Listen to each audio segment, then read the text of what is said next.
So அடுத்த ஒரு classification நம்ம தெரிஞ்சுக்கிறது என்னென்னா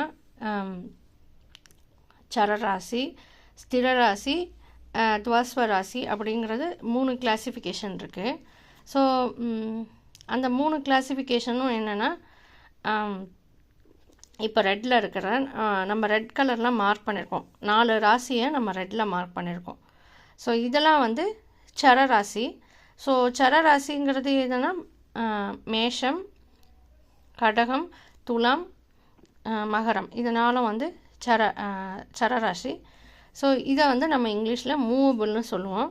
ஸோ இதோடைய நேச்சர் என்னென்னா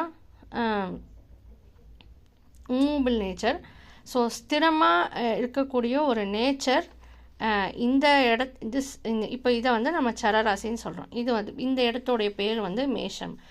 ஸோ இதை நம்ம சரராசின்னு சொல்கிறோன்னா இதுக்கு என்ன மீனிங்னா, இந்த பிளேஸ் ஆஃப் த ஜோடியாக் வந்து இந்த ஏரியா ஆஃப் த ஜோடியாக் வந்து இதோட நேச்சர் வந்து கொஞ்சம் மூவ்மெண்ட் இருக்கிற மாதிரியான ஒரு நேச்சர். அதாவது ஃபிக்ஸடாக பர்மனண்ட்டாக இருக்கக்கூடிய நேச்சர் இந்த இடத்துல இருக்கிற கிரகத்துக்கு இருக்காது அப்படின்னு அர்த்தம்.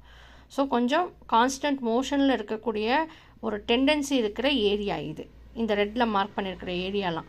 ஸோ இது சரராசி அப்படின்னு சொன்னால் அதுக்கு என்ன மீனிங்னா, இந்த இடத்துல இருக்கிற கிரகங்கள் எல்லாமே கொஞ்சம் வந்து ஸ்டெடியாக பெர்மனண்ட்டாக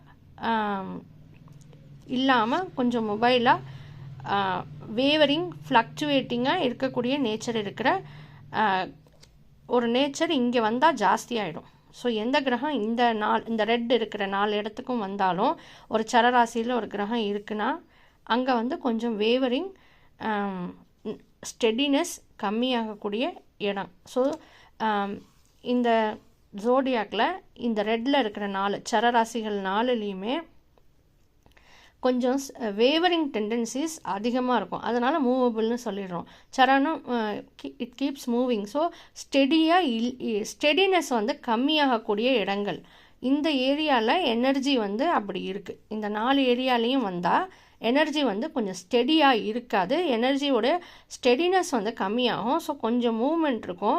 ஸோ ஒரு பர்டிகுலர் இதில் ஃபிக்ஸேஷன் இல்லாமல் கொஞ்சம் மொபிலிட்டி மூவ்மெண்ட் ஜாஸ்தியாக இருக்கக்கூடிய இடங்கள் தான் இது. ஸோ இந்த 4 இடங்களுக்கும் பேர் ஆல்ரெடி இருக்குது. ஸோ ரெட்டில் பண்ணியிருக்கிற 4 இடம் அதுவுமே சரராசி அப்படின்னு நம்ம சொல்லுவோம்.